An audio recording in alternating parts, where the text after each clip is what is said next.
breakfast puppies?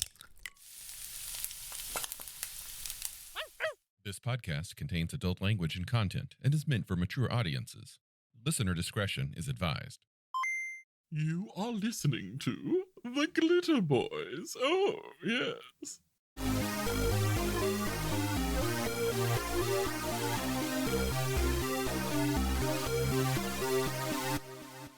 Fuck, guys, it's been a really big year. We've done No, it has, though. Like, we've worked on projects. We've been on this channel for 3 years now, 3 years and some change. Something like that. 150 something episodes. Yeah, that's about 3 years.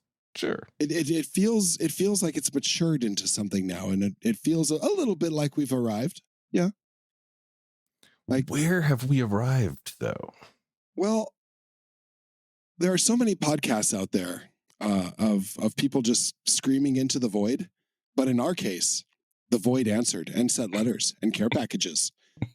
So yeah, we have. I think yes, we have come a long way since we were first talking about Palladium back on Have Movies Will Game, and then Rex sent us that wonderful, darling care package. From there, all the way to us now just doing a thing where we talk almost exclusively about Palladium, and have a good following. We have good people that say hello and give us well-wishing. So to those people and more, we wish to also wish you a happy new year, 2024. Yo. And if you just got here, thanks for tuning in. Thanks for listening. Palladium, we've said this over and over, is just something special, and it's really been an honor to talk about it for all this time. And what's amazing is that there's still so much more to say and review and go over and talk about, because it's been 3 years. And how deep would you say we've scratched? We've scratched. I don't think that scratch is deep at all. Yeah. If Palladium was a prison cell, we would have just barely made marks on the door. Mm-hmm. Yeah. Like, these marks are so thin, we don't even need to hide them from the warden. Because I would say that for me, the highlight of the year was most definitely, without a doubt, finally getting to have a lengthy conversation with Kevin and Sean. I mean, I met Kevin Siembieda in passing almost about 20 odd years ago.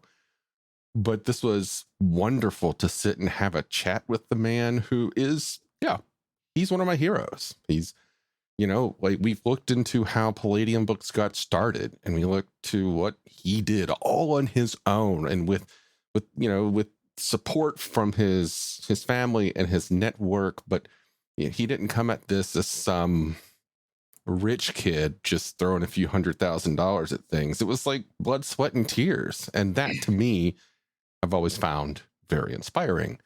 So finally getting to talk to him, it was one of those moments where everybody says, don't meet your heroes. But I don't know. So far, I've met several, and they've been pretty awesome. Yeah. I have to admit, I'm so glad that I have a big grown-up big boy job now. But that day was hard. That day was really hard for me. Yeah, we missed you on that one, man.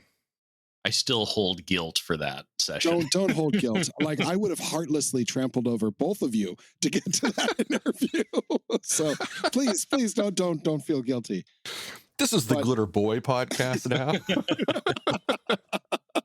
Yeah. But I mean, I'm sure we'll have him on again, so that'll be all right. I hope so.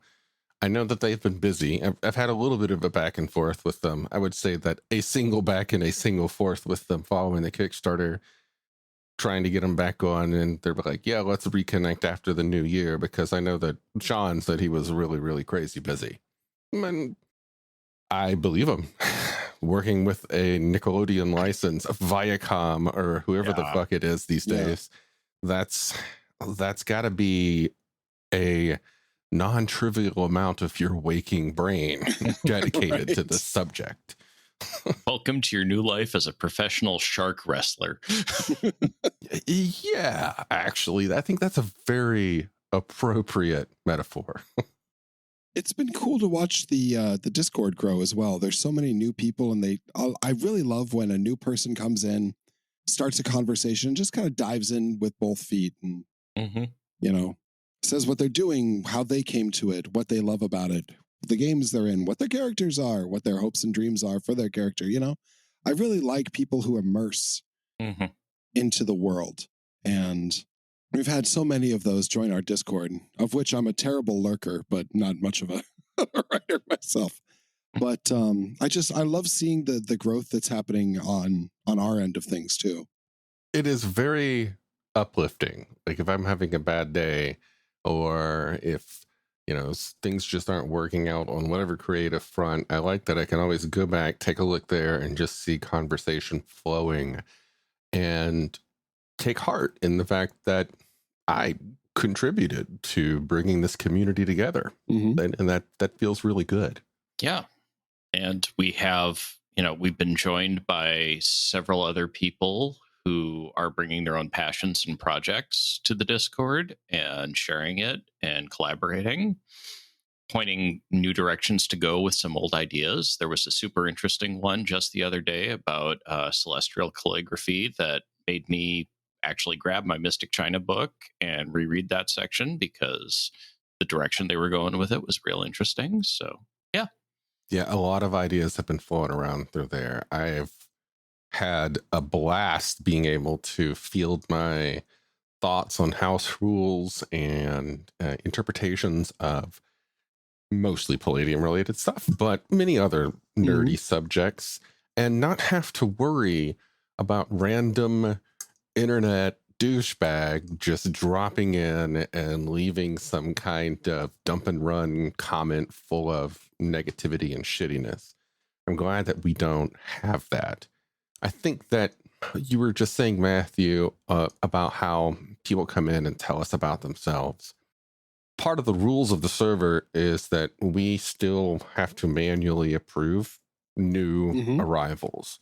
We had a problem with people dropping in as spam bots and whatnot. And unfortunately, we've had a few problems from other bits of negativity. But the main thing being, in the last couple years, I've seen what other larger Discord servers do, and they have like an automated system, and you got to click on a thing, and then click on a thing, and then a bot sends you a message, and then you got to do this.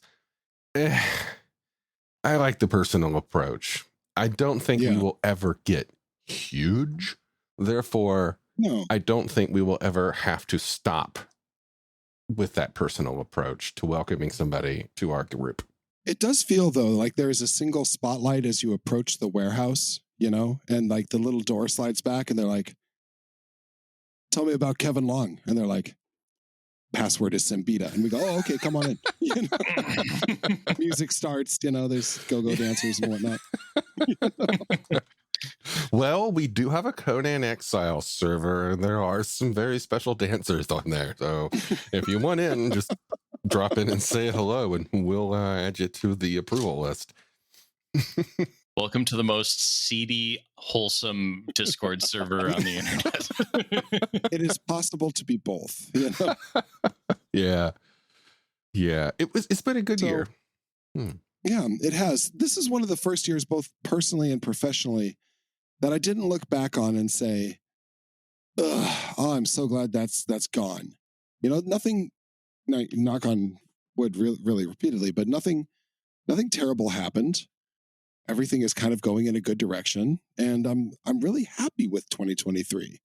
I as well. I can look back, and I was just actually thinking this exact train of thought earlier today. I was looking at the Book of Faces, and I saw several people posting memes about how 2023 coming up with them and hitting them with a club or something.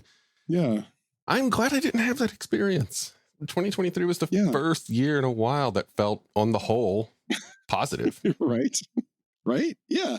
Not just meh, but positive. I mean, it was a good year. Yeah. And I feel like 2024 is going to be even better, both within the Glitterbois verse and without. Well, speaking of 2024, where we are now on this very first day of the year, let's come up with some ideas of where we want things to go. Like I've got a few ideas that we've kind of like mumbled over, but I don't know. Let's brainstorm some shit. What do we want to do this year? Okay.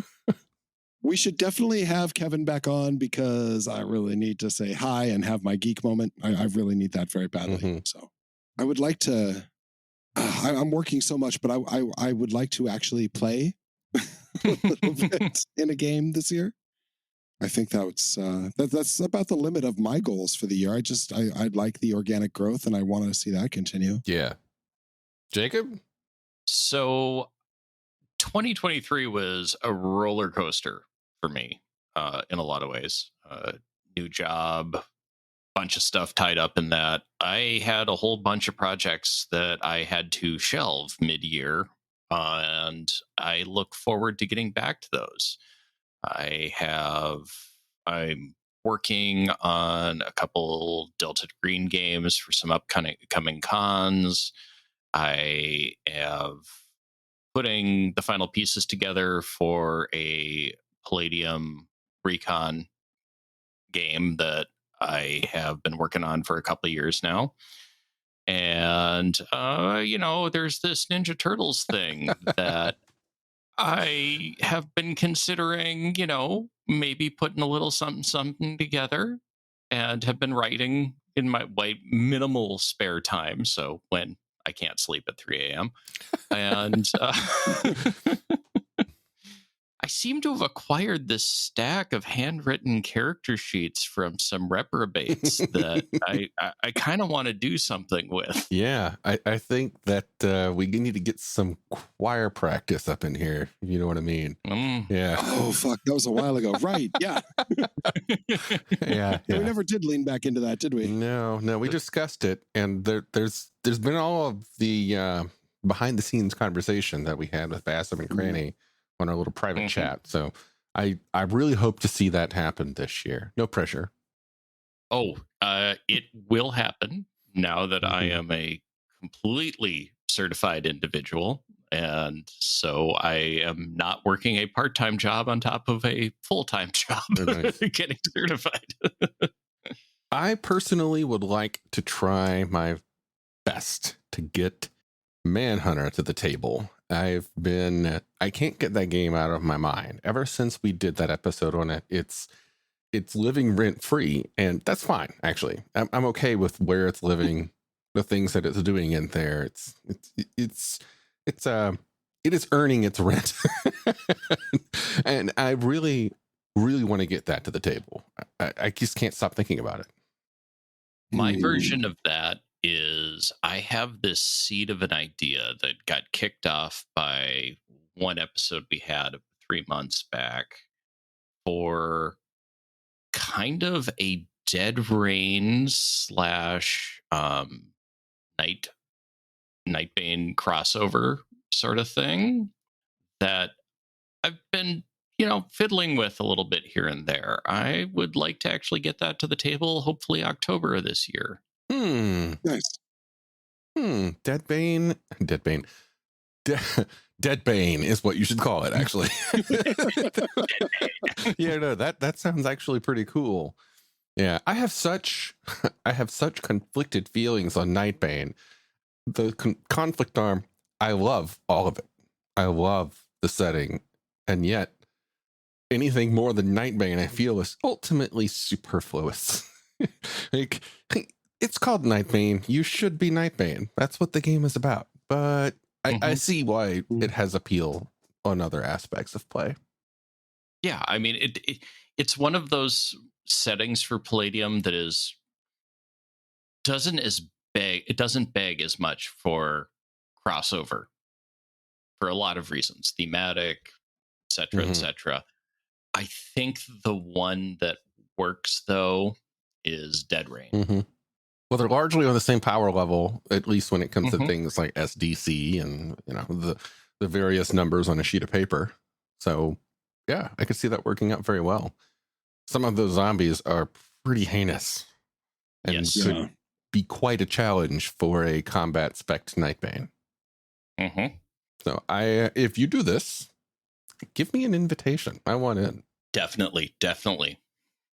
NPC and all my prepper friends. This will be great. For me, on a gaming front, like my home games, stepping away from Palladium for a bit, something that I really want to do in 2024, and I'm aiming at the summer of 2024.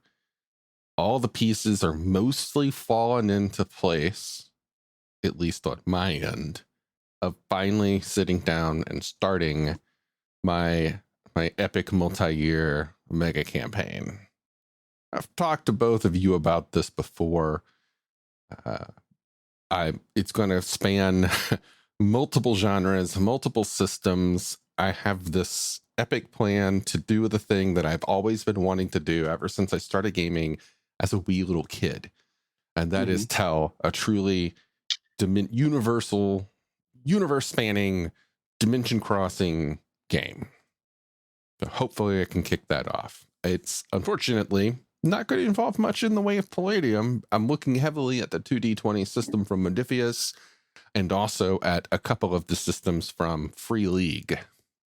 Yeah. Would that have anything to do with the question you fired my way the other day? Oh, yeah. I was asking you if you had played any of the Coriolis adventures, and your answer was satisfactory. Excellent. Yeah. I've become a big fan of Coriolis. The more I read about it, the deeper I immerse myself in. I'm excited to finally get that to the table, because I've been kicking that one around back and forth back burner for a while. And ultimately, this grand mega campaign that I've been talking about, the missing piece has now been filled by Coriolis.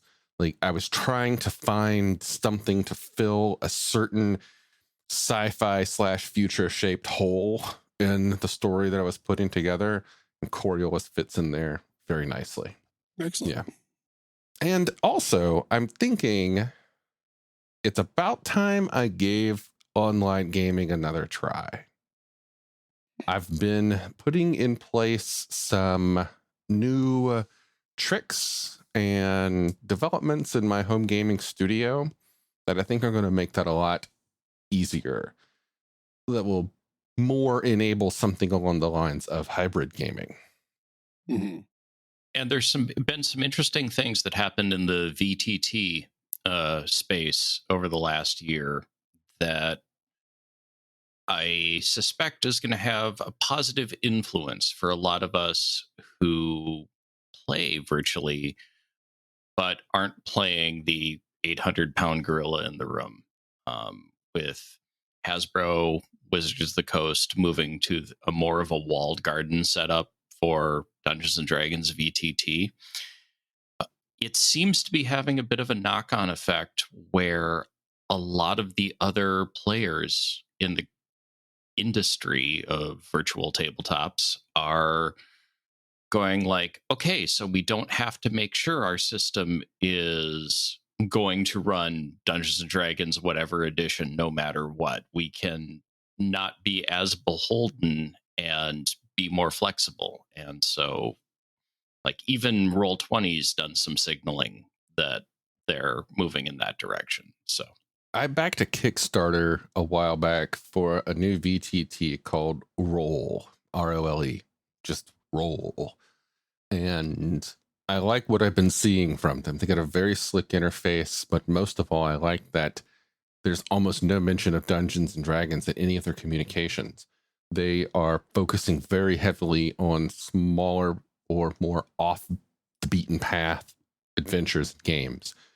And they're even grabbing the ones that are like they're not the 800-pound gorilla, but they are the current spotlight favorite in certain hipster circles. Like, they're big on Mork Borg, for example, is one that keeps getting thrown around, and Mothership. One of the things I want to do this upcoming year is get all the games that I have lost from my childhood back on my shelf. And some of the current iterations of same, like I've been picking up some of the old vampire games, vampire, werewolf, mage, that kind of stuff. Some of the old Shadowrun, some of the old BattleTech, just trying to get some of those back where they belong. Are they going to be played? Or are you collecting them for just to look at them? It's almost, it's a combination of A and B. You know, there is a community that does it. I have a limited amount of me time. Yeah. And one of the things I'm really doing is getting rid of the things that no longer serve me this year. And so a lot of my gaming stuff was donated to people who still have love for Dungeons and Dragons, because I don't have that anymore. Yeah. So yeah, I have a lot of room on my shelf, and I want to fill it with some old friends, I think. That's good. Yeah, I like that. I've been doing very similar thing already. Most of 2023, actually, just kind of whittling various things down, looking at, like, if I were to have to move again, which of these things do I not want to make the trip? So can I sell them? Can I give them away? Kind of stuff. And I've trimmed things down significantly. I'm very proud. Of course, then I buy more. But damn. What is the old adage that life will always go just a little bit beyond its available space? Yeah. You know? Yeah, that works. In my case, definitely. Yeah.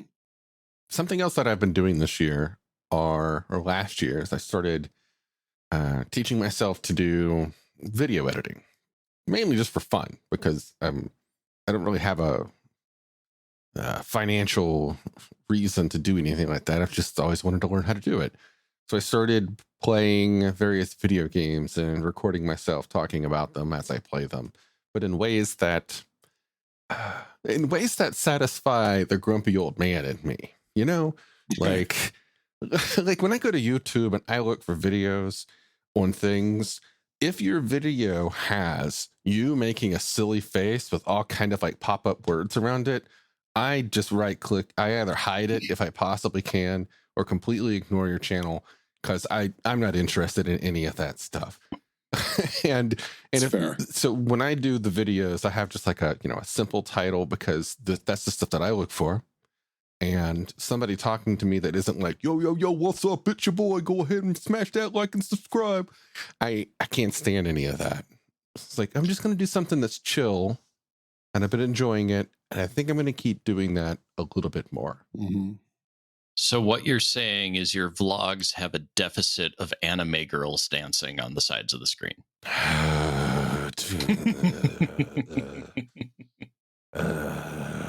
Yes, they have a severe deficit.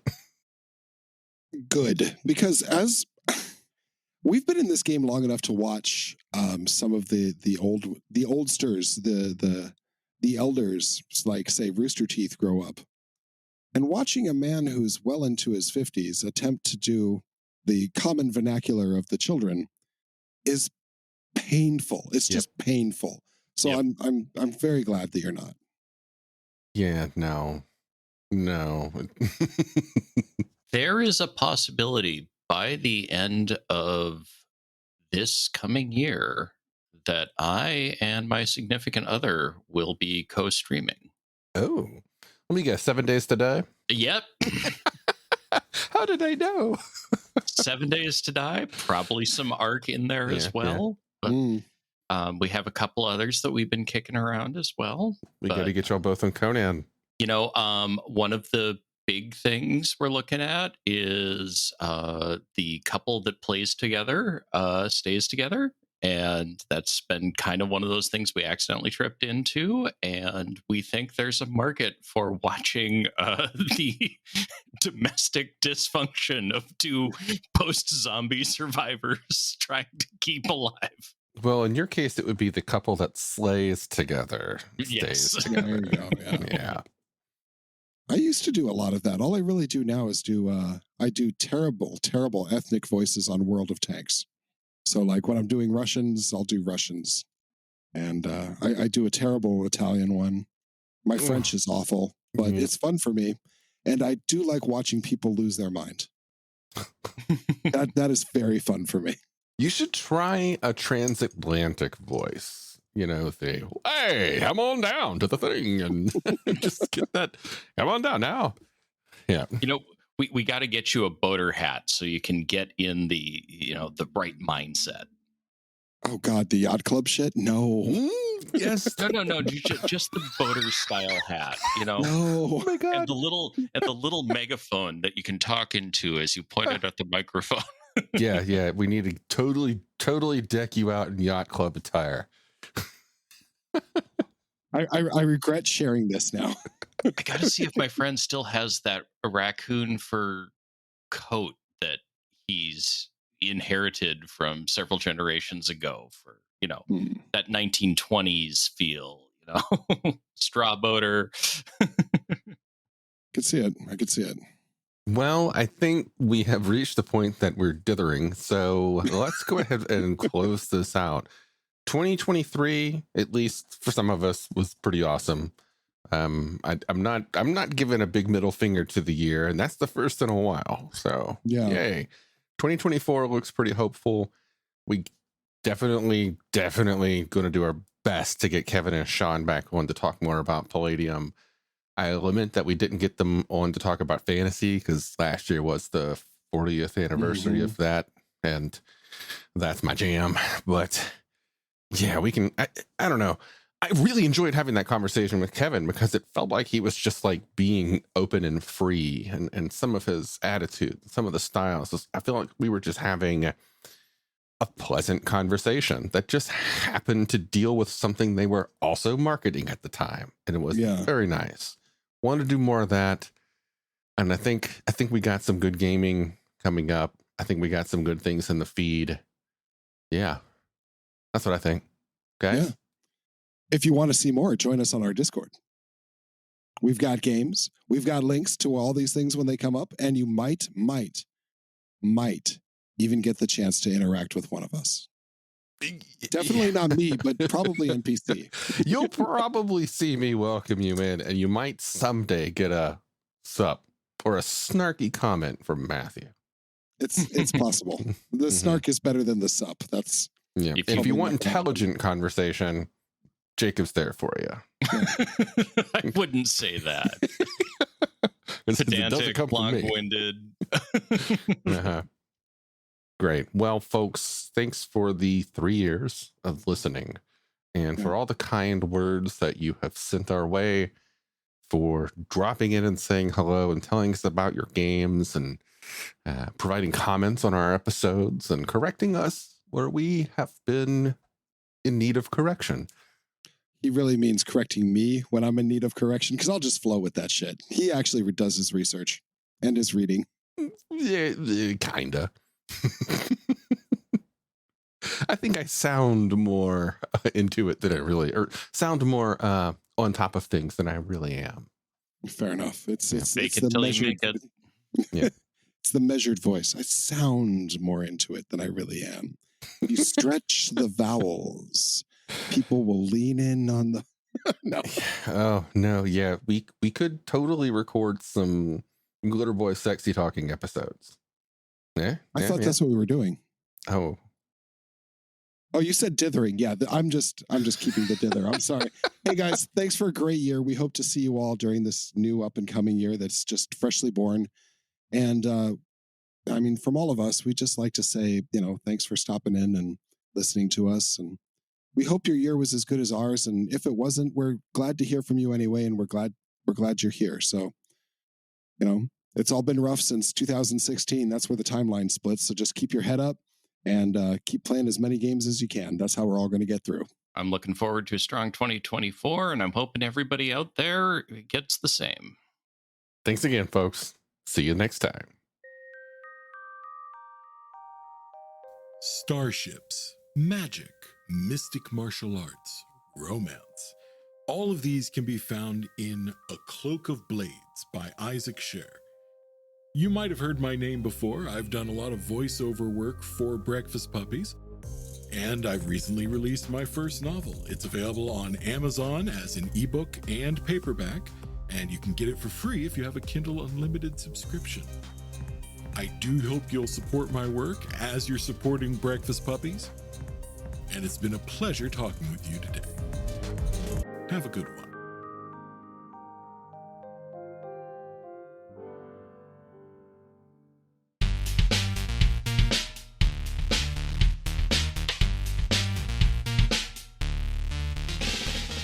You've been listening to The Glitterbois, a Palladium Books fan podcast. Glitterbois, Rifts, the Megaverse, and all other such topics are the property of Kevin Siembieda and Palladium Books. Please buy all their stuff and help keep them in print and making more games. You can order directly at palladiumbooks.com, and their entire catalog is available digitally at Drive-Thru RPG as well. Our opening music is 8-Bit Bass and Lead by Furby Guy from freesound.org. This closing music is Caravana by Philip Gross, available at freemusicarchive.org. All sound effects used are self-made or acquired via Creative Commons Zero license. If you like what you have heard, find us on Twitter and Facebook as The Glitterbois. That's BOIS. And check us out online at breakfastpuppies.com/glitterboys. And also join us on the Breakfast Puppies Network Discord at breakfastpuppies.com/discord. And if you want to help us out, please spread the word and help us build a community. Thanks again for listening. We'll catch you next time.